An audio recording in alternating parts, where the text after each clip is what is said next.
combination of the human body with the interpersonal relationship principles and body sense and somatics, all to help create a happy body habit.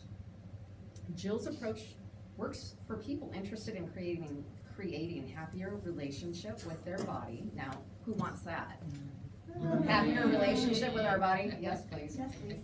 More of that. And those looking to stop struggling and leave behind body battles once and for all. So Jill is currently working on her book, writing her book, The Healthy Body Habit. Happy Body Habit. I'm sorry, Happy Body Habit. That's the second book, The Healthy Body Habit. So she's sharing her message with groups and organizations, and she's also doing private coaching. So with that, let's welcome Jill. Hello. So yeah, thank you everybody. Thanks for being here. Put that away. I have my notes. Just in case. Whew. So, take a moment. If you got a little bit of room, just stand up for a little moment. You've been sitting here. I want to invite you to just move a little, in the space you got, and even in the chair you've got, just move, take a little stretch. Oh, yeah. And I want you to know that for the next hour and little bit that I talk, I want you to be able to feel comfortable taking care of your body. So if you need to use the bathroom, please just get up and use the bathroom. If you need a drink, if you need a snack, if you need to stand, if you need to, I don't know, do some twists. Don't feel like you have to leave your body behind simply because we are here having a conversation together. So rest when you need it. Feel free to come on down. And I want to thank Mario for having me here at the inaugural Get Happy With Your Body. And I want to thank you also for taking the time to be here. I'm going to talk for the next 60 to 75 minutes. And I'm going to share with you how my unique approach to how to get happy with your body. Leave behind these body battles once and for all. Over the last 25 years, I have worked with hundreds of individuals. 25 years is a long time, hundreds of individuals. And what I've come to realize is that most of our dissatisfaction comes with really three areas: how my body looks, how my body feels, or how my body is performing. So that's what I like to address. When I first started out in the fitness industry, I really was focused on helping people with how they looked. They came to me, they wanted to look, they took classes from me, they wanted to look better. Then, in the next phase of my career, I was a post-rehab personal trainer, and that's when I work with people who were rehabilitating from surgeries like knee replacements and hip replacements, and they were interested with how their body could perform better. And then the last 20 years, I have spent working with people in what's called the somatic movement experience, which is having a relationship with our body, sensing our body, and that really helps us with how do we feel? How do I feel in my body? How do I feel about my body?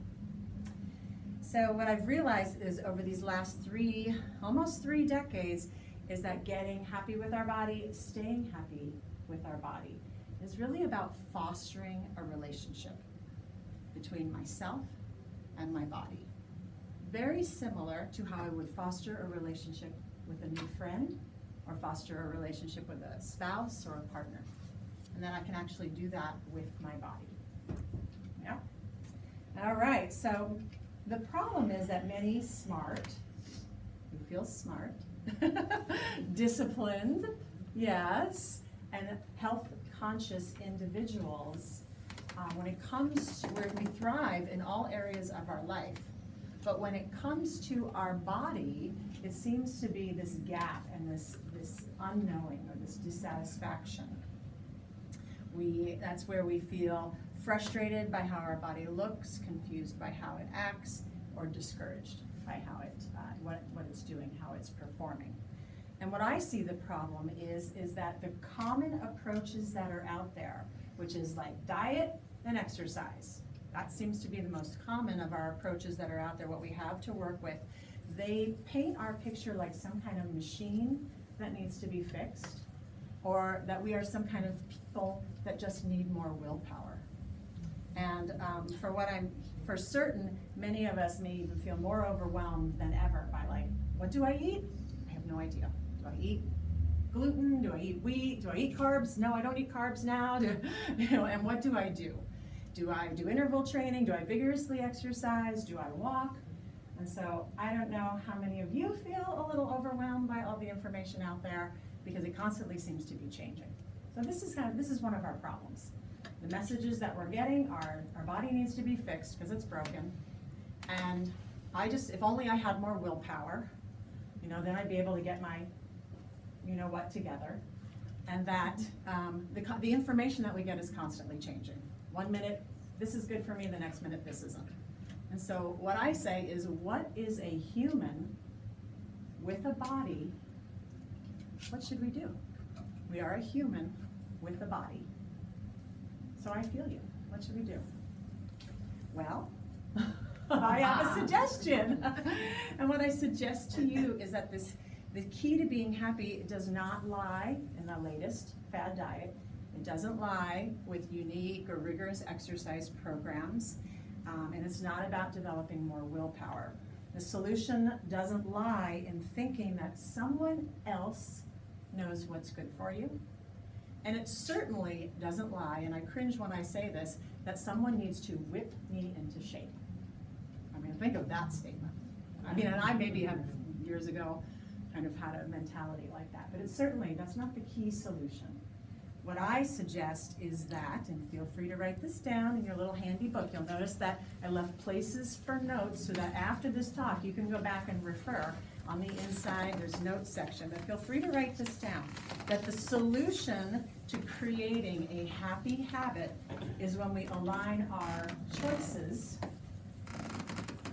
and our decisions with our body's needs and desires. I have that up here? I do, because I'm a visual person. So if you need to see it in words, to create a happy habit, I'm gonna align my choices, my choices and decisions with my body's desires and needs. It sounds so simple when it comes that way. So, imagine this. I mean, check out some of these statistics. 70% of America right now is overweight. 35% of America is obese in some states. So it ranges from 35% to 25%. We spend, as a country, $66 billion on diets. $66 billion. This is a huge industry. We spend $26 billion per year on sports and exercise, fitness stuff. That is nearly the combination of the US government's total education department and total transportation department combined. So if you combine diets and exercise, we spend as much money as the government does on transportation and educating our children. And yet, we sit in this room and go, how do I get happy with my body? So clearly, our approach, the common approaches that are out today are not working. We need something else. And I think I have it. I know I have it. So let's see. I'll flip this around. Does it help for you to see the words? Yeah. Oh yeah, I know. Because if not, it's just like, I mean, I was gonna do a PowerPoint, but quite frankly, it feels really weird to use a lot of technology when I'm asking you to be in your body. I don't know, there's something about paper and pencil and, that kind of thing. I mean, I suspect at some point I may have to graduate but till then, I'm sticking with my note paper. So anyway, I would love a raise of hands if you feel like you have tried diet and exercise to get happy with your body. I'll be the first one. Oh, sure. Sometime in your life, maybe not in the last 30 days. And then raise your hand if you are so over trying diet and exercise that you're like, I'm over it, I'm done. Anybody just over it, done? Somewhere in between. Yeah. Well, the good news is that everyone here is going to be able to take something away from the program that I have, because I'm not going to address diet, exercise, or any of that stuff. So back in the early 1990s, I was at the peak of my fitness career. I was also at the peak of my fitness level, and I had a thriving personal training business. These were my really most athletic and fit years, where I taught tons of aerobic classes. I lifted weights, I was very active, climbed mountains, the whole bit. I looked as if I belonged in a fitness magazine. So and in those years, I also had chronic shin splints, I had chronic plantar fasciitis. I would tape my lower legs so that I could go off and teach aerobics because of my injuries that I had. I also had shingles, and I was diagnosed with chronic fatigue, all by the time I was 28 years old. Oh my gosh. I know, so clearly I was very fit, but my body was not very happy. So in 1995, I did have a profound eye-opening experience where I went to a fitness convention. I entered a class where the instructors introduced me to this idea that I could have a relationship with my body. And so for the next 20 years, I focused and really devoted myself and my business to what that is. What is it to develop a relationship with my body? And really, all went well for 20 years. Not too many, no injuries really, no significant injuries, no significant illnesses until 2 years ago. Ta-da! All things changed. So 2 years ago is when, for my own personal journey, I had a lower back injury, I had a hip injury, and I had symptoms from my shifting hormones based on my age. And so from there, what I really needed to do, I took a sabbatical from what I knew, and I became my best research partner and also my closest client. I listened about my body. I listened to my body. I retooled my approach to specifically understand how to help people get happy with their body, even amidst illnesses, injury, and change. Because that's what the body does. The body changes. You gotta keep up with those changes. So what I want to share with you is that getting happy with our body is about that fostering and nurturing a relationship with our body. And if it sounds unique, think of it similar to the relationships you have in your life with those people who are meaningful to you in your life. You foster and nurture the relationships with spouses, with friends, with colleagues. But have you ever considered fostering that relationship and nurturing the relationship with our body? So how can we do that? Step one. So step one, the first thing we do when we come across an other, so I'm proposing to you that you have a mindset shift, that you invite yourself to have a mindset shift, that your body is an other. It is other than you. It is part of you. It's not all of us. We certainly know that we have thoughts, and we have emotions, we have a spirit, a sense of vitality about us. But have you considered that your body is actually an other? And so this powerful mindset shift where we begin to consider our body as this other, in step one, we are going to meet that other. So have you ever thought about meeting your body? Oh, yes, what might this be? So meeting your body is the first step, body as other. My invitation is to create an energetic handshake with your body. Oh, doesn't that sound exciting? Sounds a little weird, huh? Well, don't worry. When you meet your body, you create this powerful mindset shift. We begin to consider and also treat our body like we consider and treat the people we love in our life. By meeting our body, we begin to wrap our brain around the fact that the body has these separate needs and desires that are actually might be different than my needs and desires. So the body has separate needs and desires that may actually at any given time be different than my, Jill, needs and desires. Something like, I want chocolate cake, but my body doesn't like to digest wheat. Well, that's a dilemma. We gotta figure that one out. And then when we go through the process that I'm gonna go through today, there is a way to work that out. Okay. So some of the challenges with meeting our body, like initially when I said that, is that one, it might sound a little odd because we really were not taught that the body is an other. I don't even know if we're taught anything, quite frankly, other than the basics. So that's a little bit of a challenge there. Also, we have a multi-billion-dollar industry that is advertisement-driven, a weight loss and fitness industry that feeds the message that worthy people just do it, as if the body had no opinion about that at all. Just do it. I mean, I love Nike stuff. I love to just do it, but I can do it, and then my body is dragging it along for the ride. So how do we coordinate and nurture that relationship? So I'm going to invite you to consider how to meet a new person and a new colleague. We did it, when you walked in the door, you did it with Mari. Hi, how are you? The energetic handshake, or that you reached out, you placed your attention on her, you placed your attention on me, and said hello. You didn't just place your attention on yourself, you literally placed your attention on someone else, reached out, said hello, shook her hand.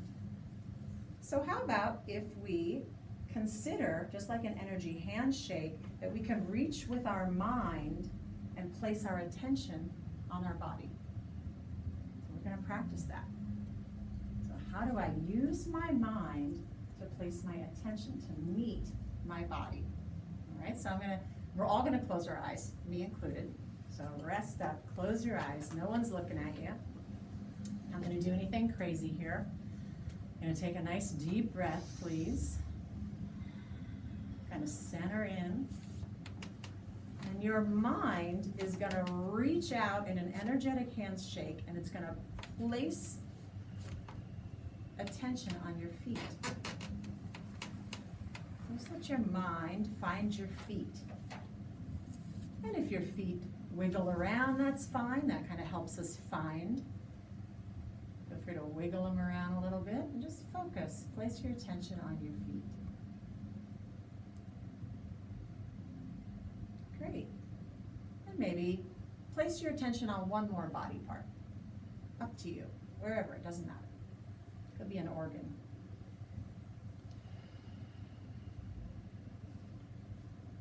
If you need to move it around a little bit, or if it's your lungs, you want to take a breath.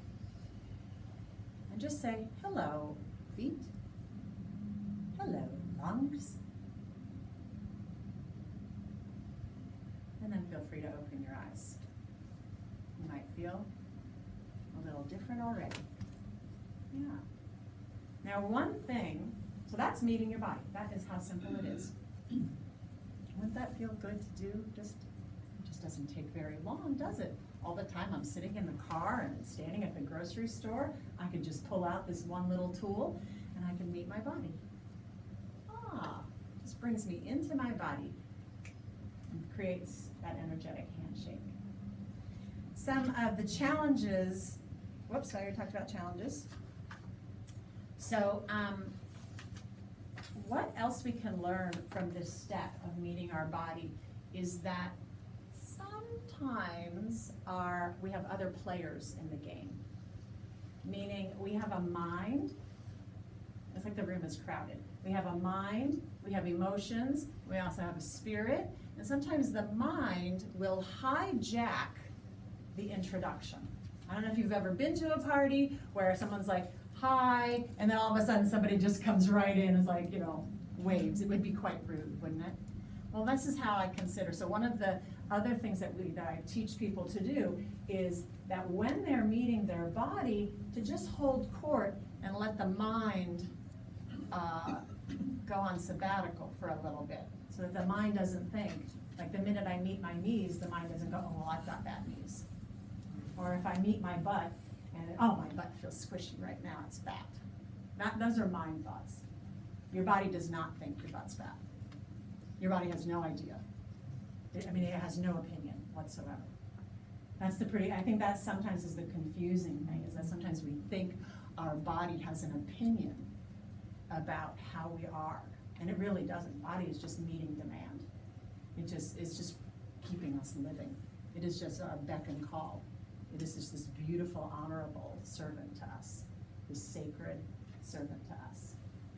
So, that's one thing to keep in mind when you go through the meeting your body. One thing I teach people is watch out for the mind. It's a little tricky, and it can hijack the introduction, sometimes very rudely. You have to be careful about that. Another exercise I do and I like to teach people is also a body IQ, where we go through and we assess, how much do I know about my body? You know, if I could meet my body, great, let me get to know it, similar to a relationship. And I find that many people know more about their smartphones than their body. They know how many gigs they have, how many RAMs, what apps work, all that good stuff. But if you ask them what their blood pressure is, or what it should be, or what the contraindications of their medicine are, no.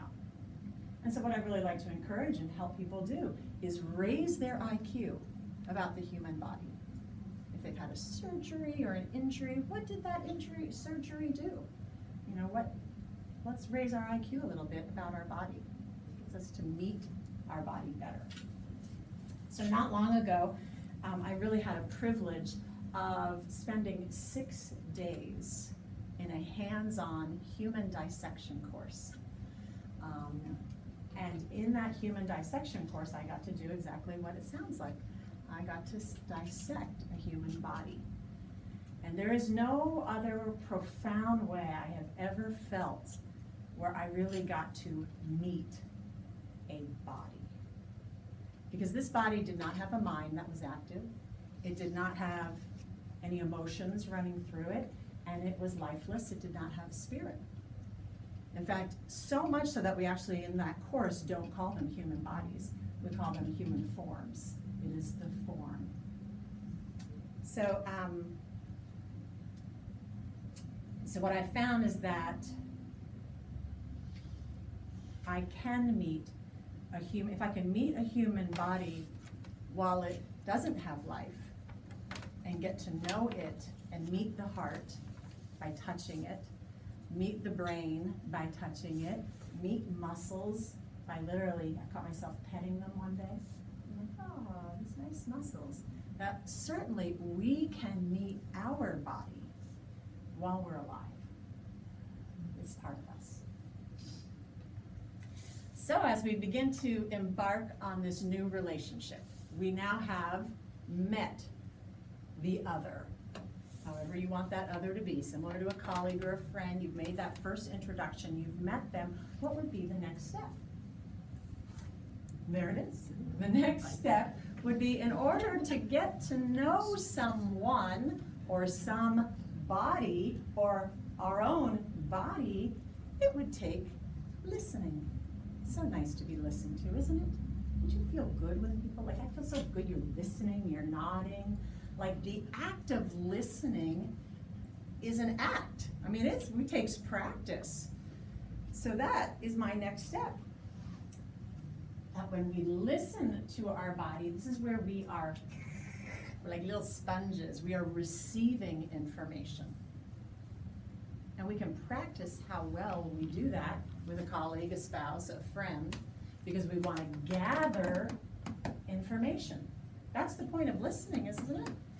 I mean, sometimes I listen to be polite, but in general, we listen to gather information. And so because our body is an other, we can listen and what? Learn. Learn, yes, gather information. You can write that down too, if you want. So, so with listening to our body, we receive information. It's really important to listen to our body. And I love this quote from Stephen Covey. Most people do not listen with the intent to understand. They listen with the intent to reply. Yeah, don't listen with the intent to understand, but I listen with the intent to reply. And that's a habit. I do it too. You know, I'm already figuring it out up here before they've even finished saying. And that happens with the body too. that happens with the body too. So what we're doing in step 2, by listening to the body, we are silencing the mind as best we can, because that seems to be the ultimate, like, party goer. What is it when somebody pops into a party unexpected? Like a crasher. Yeah, the mind is like the ultimate party crasher. You know, it, like, would love to tell you everything else while you're listening to your body. So that's like, oh, hang on. Step aside, I'm listening to my body, this other. So some challenges with listening to our body are, in fact, I had one other thing I want to tell you. I love that the word listen has the same exact letters as the word silent. Just kind of mixed around a little bit. Isn't that cool? I've never heard that. So if, you know, that's kind of a nice cue to go, aha, I can go, mind, let's go silent, we're listening. So I think that's pretty like, wow. But listening can be a challenge. We have a lot of distractions. One is the mind, but we also have, you know, other distractions that keep us from listening to our body. I certainly couldn't listen to my body all the time because we have to live in the life. You know, we have to walk somewhere, we have to answer a phone, but it doesn't mean I don't never listen to it.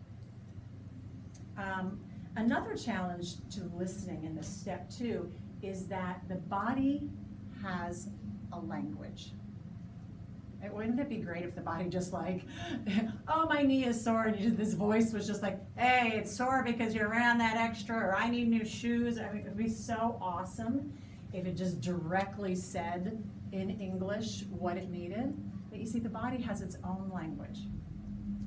And its language is sensation, which is a word that I really never heard much of, and it seems kind of ethereal, like sensation. But actually, we sense all the time. So you already speak the language, you already know the language. It's just about fine-tuning the language a little bit more and getting a little bit more practice to listen deeper. It's like if you've ever learned a language like Spanish or French or whatever, in the beginning it's like, go slow, you know, don't speak too fast and I can understand. But if someone's speaking Spanish to me and they're speaking too fast, and then I miss it. So being able to listen to sensation, listen to what our body is saying, can be a challenge if we haven't practiced it. And the third thing that gets a little bit challenging is that socially and culturally, we are conditioned to think. We are thinkers. We have conditioned, we say it, let me think about that. We also place a very high prestige on people who think, people who are smart or intelligent or clever.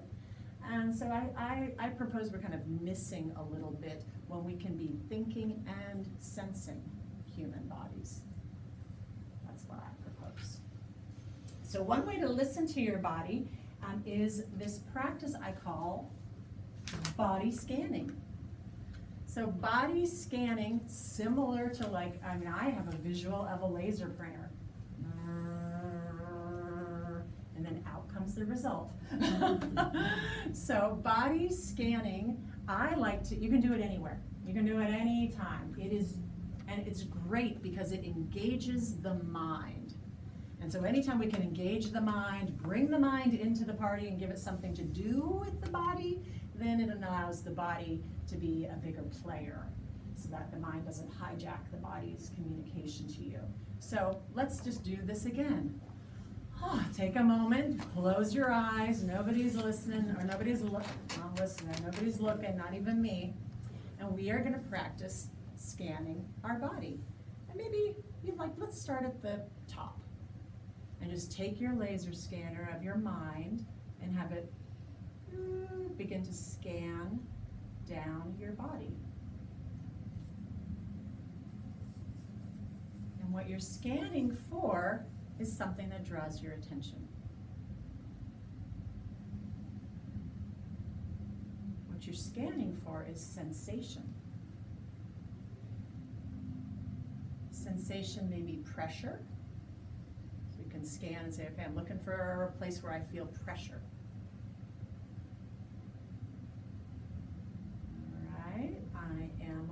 looking for a place where I feel temperature. Is it cool? Is it hot? Wiggle around a little bit in your chair as much as you want. Get whatever you want moving, maybe shoulders, fingers, and now scan for movement. Just scan and notice, ooh, where does my attention go when I move? And just hang out with it for a minute. So you can scan while your body is moving. And then let's end up at the feet. Go ahead, meet your feet, place your attention on your feet, and scan your feet for sensation. If you need them to wiggle around a bit, perfectly fine. You can move them as much as you need. And then notice, oh, is there a temperature to your feet that is different than your hands? Is there pressure in your feet that is different to your nose?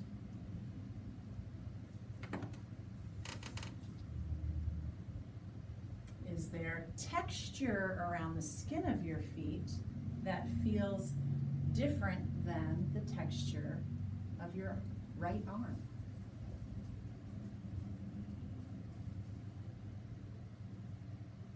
And take a breath and come on out of that. Oh, hello, feet. Perhaps you got some messages from your feet. You were able to listen to them. They might have said, I'm hot, I'm sweaty, I feel pressure on them. Or when you were scanning your body into movement, you may have felt places that moved, places that didn't. But this is one way where we begin to receive information from our body. So some other things that can help with listening to the body is, and a little tip I give you is to scan in the morning. Scan at first before you even get out of bed. The body scanning. No one will know you're doing it.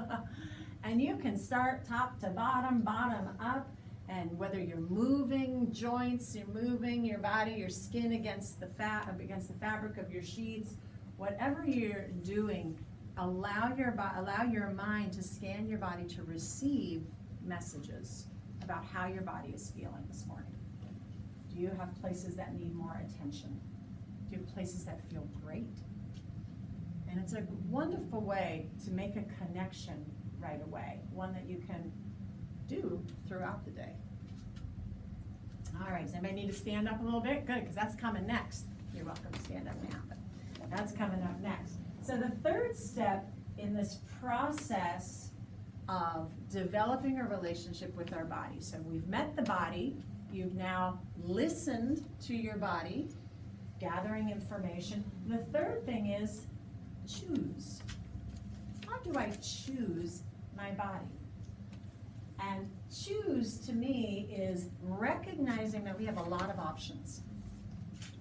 This, that's what all my little arrows are for. But amongst all the options, I'm eventually going to make a decision. Even if I don't do anything, I've made a decision. And that's fine.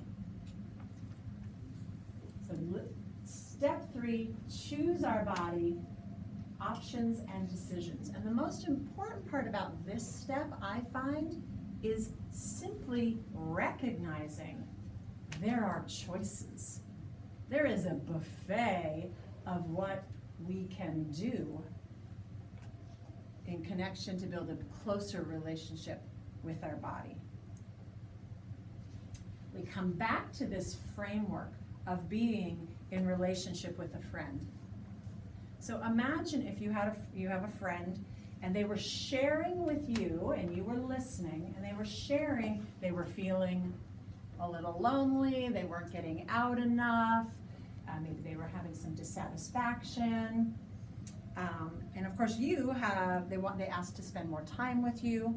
You have a busy life and you weren't able to meet them for coffee the first time they invited you. So that was a decision you needed to make. And then the second time they invited you and you weren't able to make that either.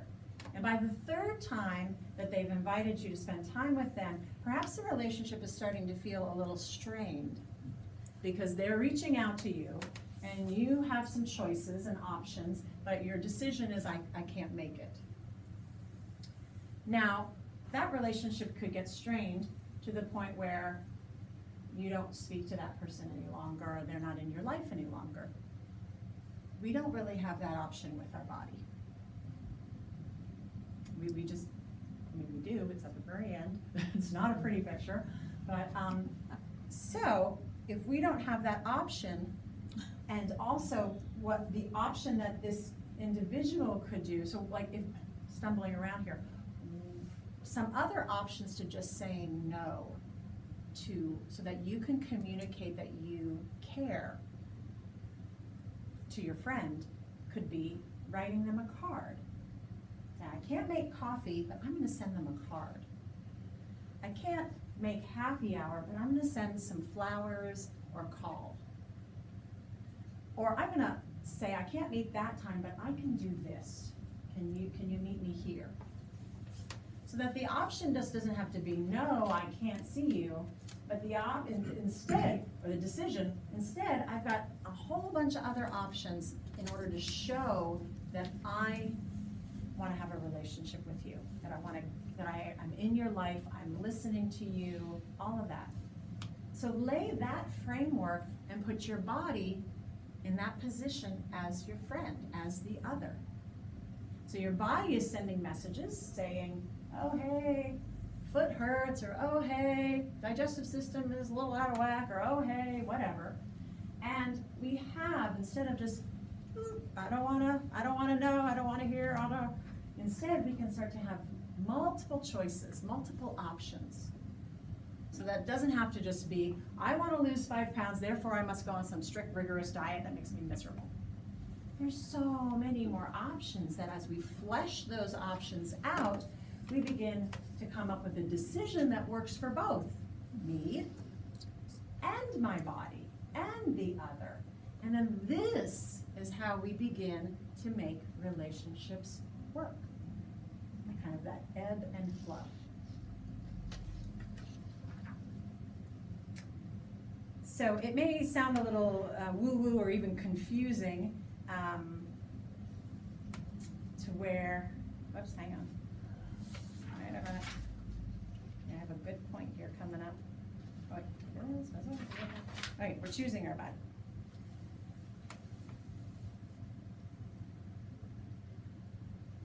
I already told you why you need to choose your body, because it's a really good idea.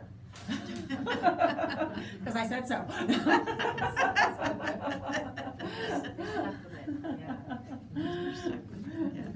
All right, Jill said so, just write it down. Done.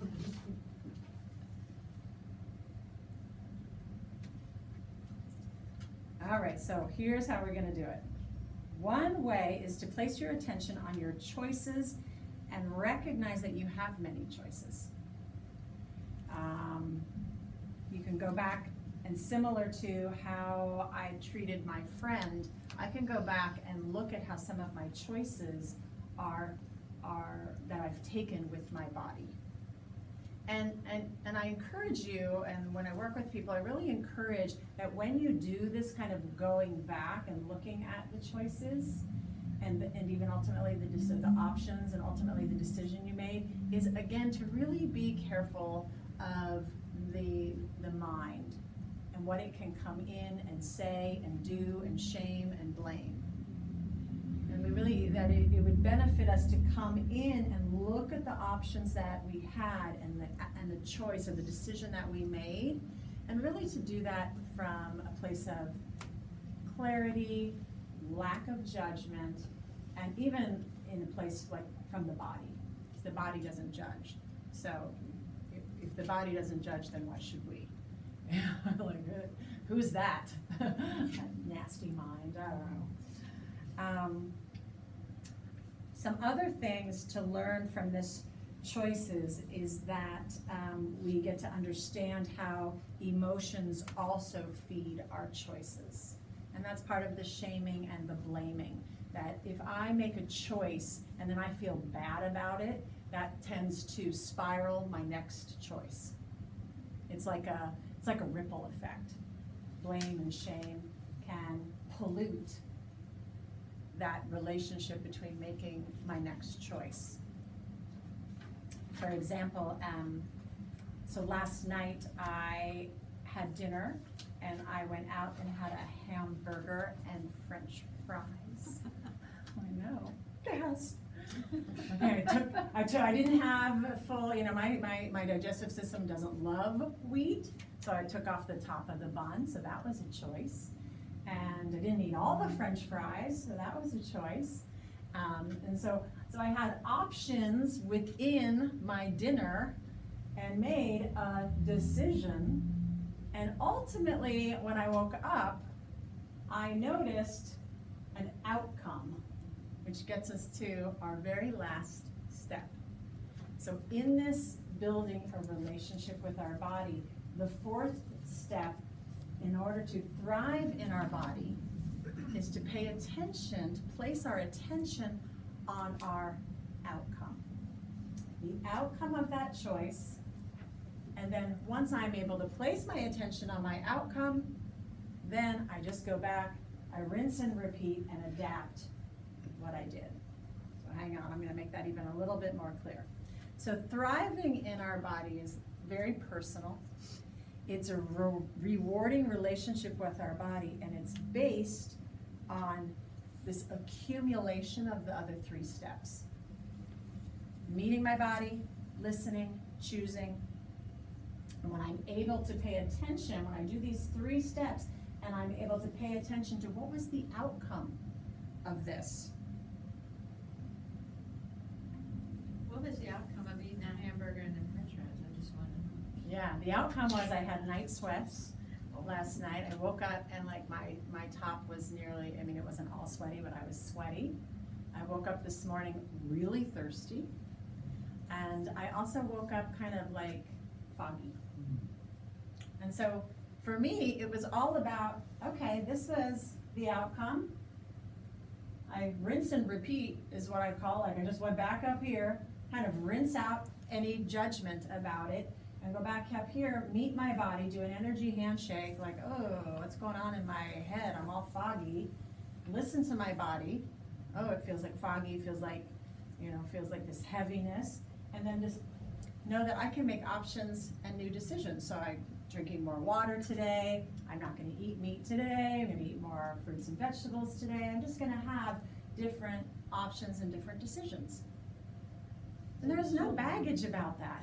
I have a question related to that, Yeah. because we started it talking about our focus on diet and exercise. Yes. So we've really mastered those, like we know, oh, I really have to be looking at what I'm eating, what am I putting in my body, and then how do I move? I mean, as a society or just personally or we, collective Yeah. we are Yeah. paying attention to, And we right away went back into a food analogy, yes. and we're like, oh yeah, we get it. But I'm wondering if there's another aspect in that, eating the hamburger and the fries, Yeah. that's related to maybe emotions, or the people you're with, or Oh, for sure. how you moved during the day, or how you checked in during the day. Like, are there other aspects that we can look at Sure, while we're doing sure. that step 4? Yeah, so going through these 4 steps. So, one thing for me is sitting and working at my desk. So in preparation for this and also doing a lot of writing, I'm sitting more than I have ever sat. And that is, I mean, it depends on where we wanna come into it, but if I'm sitting and spending part of my day sitting, I can actually make the choice to check in and meet my body and kind of do that energy handshake, listen to information that it's providing. Is my spine saying something? And it can be on a physical level, with more time and practice. We teach, to notice what my energy level is like when I sit. And then I come down and go, okay, well, I can tell I know I've been sitting. My spine is giving me some information right now, and I know I have options. What if I still need to get this work done? Oh, well, you must just stay sitting. No, we got some options. Anybody have some off the top of their head? Take a walk. Take a walk, it'd be like 2 minutes long, right? What's another option too? My body is telling me that what I'm doing right now is not ideal. You can do a stand-up computer. I could take my laptop up to a counter, or I could lay down and do my laptop, sure. Yeah, I could change the height on my chair, I mean, all these options. And then as I'm making those options and even trying some of those options, what do I have to go back and do? I gotta see, how was the outcome? I took a walk for 2 minutes, and so now, how do I feel? How do I feel while I'm walking? How do I feel afterwards? Am I ready to go sit down again? So rinse, repeat, start the whole thing over again. And so when I can do that multiple times throughout the day, and with practice, this becomes much easier. It almost begins to create a habit. It is a habit. Yeah, So I was just trying to think of another, not a food analogy, but Yeah. say, I do the scan, I get in, I say, my knee is kind of still bothering me, and I think, yeah, I've been wearing these same shoes, but then I get up, and I just and I go, and I just forget about it. Yeah. I wear the same shoes, and the outcome is my knee is still hurting. I still think I need the new pair of shoes. And then it's the choice of, do I prioritize that? Well, I hate shopping, so I hate to prioritize it. Do I or not? Right. Or is there another solution? Right. So there's and then, anyway, so that's No. just a plain Yeah. physical choices that you make Right. about whether Right. you address the issue or you postpone addressing the issue. Right. And, maybe it wasn't the shoes and it doesn't hurt the same way. And you go, well, maybe my shoes seem to be okay because I wore them for the third day and it was okay, but maybe it's something else. So then maybe it's that's something not else. food. I'll go back to the food thing, so. This Of course. If you were gonna eat the french fries, so now you could do sweet potato fries. I could. I It's don't a have an different opinion, decision. I personally don't have an opinion of sweet potato fries. My body may have a reaction to if sweet potato fries are really better than potato fries, but I want potato fries. I want regular And potato you'll eat them fries. again. So I, it's Jill, am making that choice to have regular French fried potatoes. Whenever. And then I, Jill, am also going to somehow support my body, so I have a different outcome. So I'm not trying to judge You're being judgy. if but there the you go. fries, I'm not trying to judge if I was a bad person because I ate them. Maybe I was emotionally eating, maybe I had a fight with Joel and I needed to go get some fries. Okay, so my emotions influenced what I did with my body, okay. I feel inspired to share something too, that's a Yeah. non-food. I was in coffee in Seattle, that's my original profession. Yeah. And I used to pull this cart out onto the street and everybody would say, don't you need help? And I'd go, nope, I got it. Cause I was all about the woman doing it, and years and years and years on, I had back issues. And it's taken me back to remembering that where I was always being offered help and I was always saying, I can do it myself, Yeah. lifting crates of milk and everything. And the learning for me is to be able to accept help, Yes. right? And that came after my body broke down. Yeah. And it's a bigger lesson, but, Yeah. at the time, that was more emotion, maybe some ego in there, right? Where I Sure. don't do it. Habitual behavior, Right. you were raised to be independent, Right. you had to do more things at home alone, I'm making up stories, but all of that, you bring up a really good point. One of the exercises that I do with people is to go back and create a body autobiography. So if I go back and create this body autobiography, what were some of the messages that I picked up when I was little, when I was in my preteens, when I was in my 20s, and how are those messages playing out in these options and decisions? This options and decisions stage, yes, it can be very, very playful. It can be very fun, like, my shoes were bothering me, I'm gonna try some new shoes. Great. It can have lots of vitality to it, but it also can have some heavy stuff too. Because we get motivated, we are more than just our body, we are more than just our mind. We are living our historical experience. Our body is living it every day. It is an outcome of my choices, and emotions certainly play a part of that. So there's a lot to unpack, and when I work with people privately, that's some of what we do. Yeah.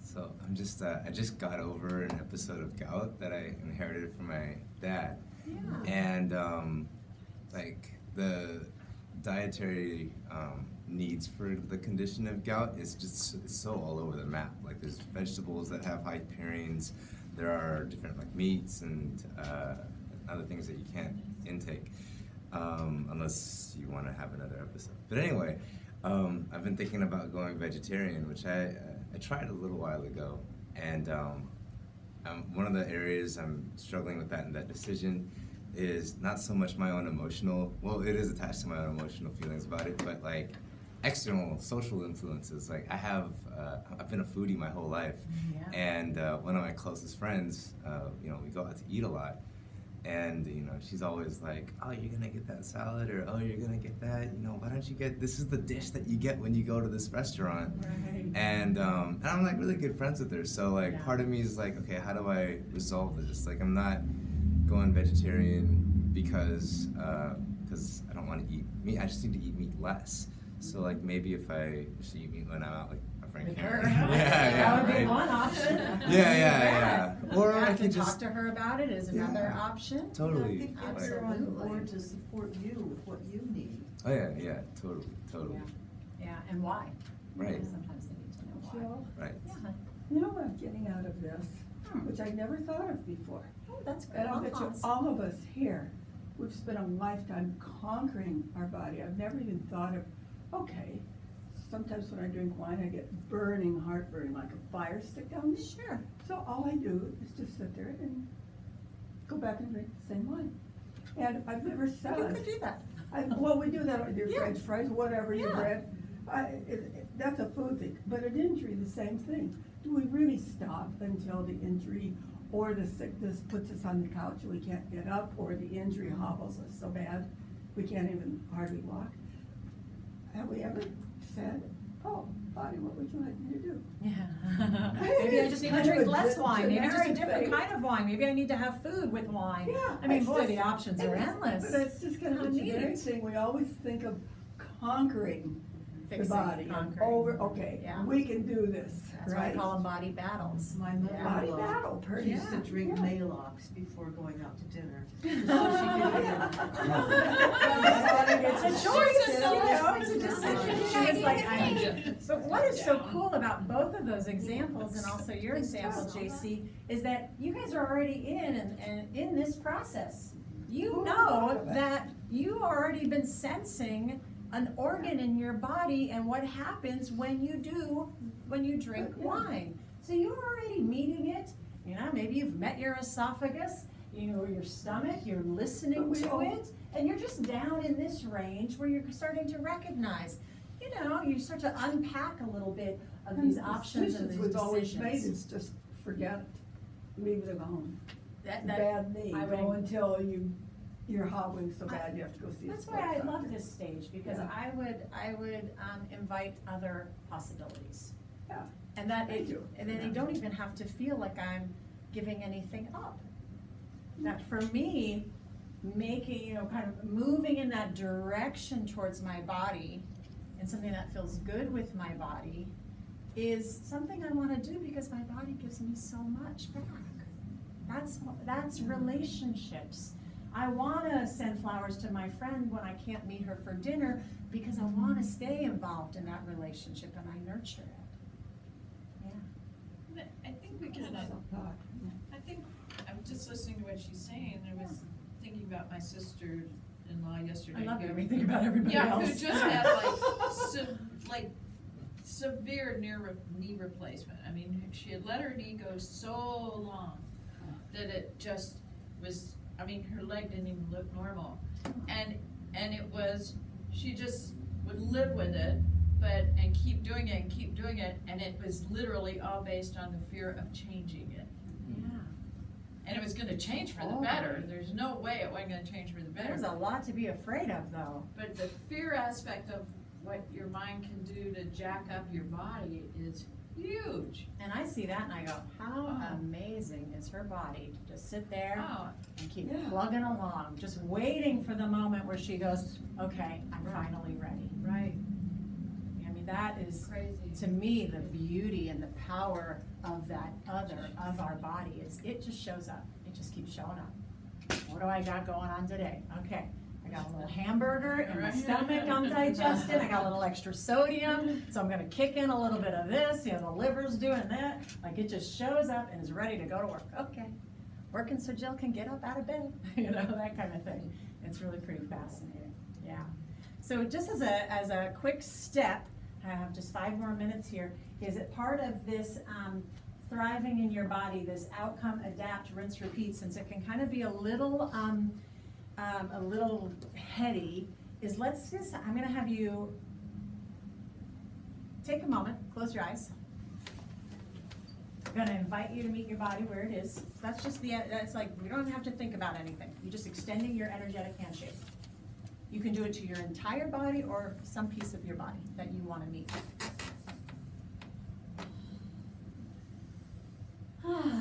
Breathe, let out a sigh, whatever feels good.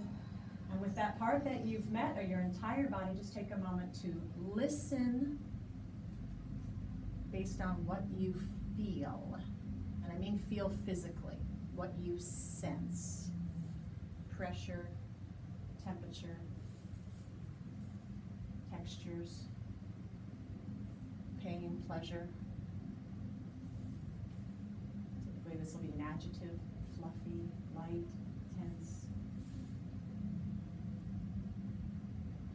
From there, play with some options. So, what would happen if you stood up right now? What would happen if you rolled your shoulders right now? What would happen if you laid on the ground right now? I just want you to make a choice and just recognize some different options you have. We want to make ourselves feel better. I want you to explore, what would it take, wherever you are in your body, to help your body feel better? Well, we're not sure, so we got options. So moving is one of them. Breathing is one of them. Changing positions is one of them. Like maybe instead you're gonna lean a little more to this side. You're gonna switch legs, you're gonna cross your legs, you're gonna get up off the chair and sit on the floor, you're gonna stand up. And after you've done a little bit, I just want you to notice what's the outcome.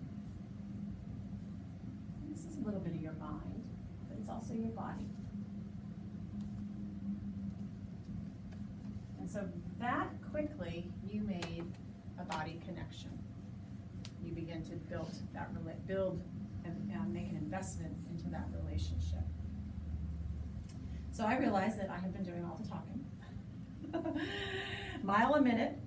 So I do want to do a really quick recap. First off, we've said it, it's slowly saturating in, is that the framework of our body is building a relationship with our body is very similar to the framework is building a relationship with a friend, a spouse, a colleague. We want to meet our body, we can meet any part of our body, our organ, with an energetic handshake. The second thing we can do is by placing our attention on someone now, or on our body, now we become receptive and we begin to listen. And then once we receive that information, this gives us more, really, to be able to be at choice, more power to be at choice because we've listened. And then we have a variety of options, and ultimately we will make a decision. Doesn't mean that's the only decision. We can change a decision like that, because thriving in our body is noticing what was the outcome of my decision, and do I want to adapt, make a little change, do something a little different, and then rinse, repeat, forget everything, go back to the beginning and see how did that choice, how did that adaptation make me feel? So I love that you're able to get some ahas in walking away with this idea that our body is a relationship that we have as an other. And just imagine if you no longer felt frustrated, disappointed, or confused about how your body felt, how your body performed, or how your body acts. Imagine that you're able to create this practice of turning inwards, turning to our body, just like a friend, where we foster and nurture that loving relationship. And we're able to understand our body's needs, based on being present. The body lives in the present moment. It cannot live in the past and it cannot live in the future. So that's one beautiful thing about being body-centered is we are here, we are now. And that we can let go of our struggling so that we get a better sense of empowerment, understanding, and really a sense, ultimately a sense of peace. So beyond what you learned today, some other things I offer is going through a body autobiography, taking that body inventory, and also one that I wasn't planning on going through very thoroughly, but one of my favorite things to do is to help people excavate their body archetype. And the body archetype is basically what is our habitual patterns for treating our body. How do I treat my body? What's that archetype? So that's some of the things that I do, but I realize that this is a lot of information. So for everyone that is here, I have created a document for you called 8 Practices for Keeping a Happy Body. And you'll see your form here. So in order for me to send this to you, I need you to fill out your name and your email so that I can email it to you. It's going to come as a document, and my hope is also that I will be able to create an audio class for you. And that's just my gift for you to be here and to help you have these little tools and tidbits where you can just pull out to stay more connected to your body. For those of you who like this information resonated more with you, I offer 2 things right now. One is the half day, and it's all written down here, is the Reboot My Relationship. It's a half day, creating happy habits with your body. It's an intensive, it's one-on-one with me. And it's where we go through and just go through the steps and see which one perhaps is the one that you want to focus on working on and to create some change in your life right now. And then for those of you that are looking for a little bit more of a long-term thing, since that's a 4-hour really intensive, I also do a 3-month coaching program that is one-on-one, where we go through the happy body habit. That because you're here in the room, I'm going to give you another month free. So that program, the price is $5.99, but it's going to be 4 months instead of 3. And so there's some details on this page. But do give me, tear this off. I specifically designed this so you can tear this off. You won't lose any of your notes. You'll see that I have a section here. It'd be really helpful with me. Share with me. You can fill out what happened, what helped you most. If there was anything that was confusing to you, any other topics you might like me to speak on, and then you just tear that, and you can give all that information to me along with your name and your email, and if you're interested in any of the other programs. And we've got, another half hour or more that we have the room. That's why I have the snacks. And you can just fill out this information and talk to me about the programs. And stay happy with your body. Thank you so much. Get up and wiggle around a little bit. That's a lot of sitting, a lot of talking for me. Yeah, turn on some music and get grooving. We did. We made it through pretty quick, didn't we? I mean, I wasn't trying to rush, but I know it's my mind. I'm sitting there thinking that's a long time to sit for these guys.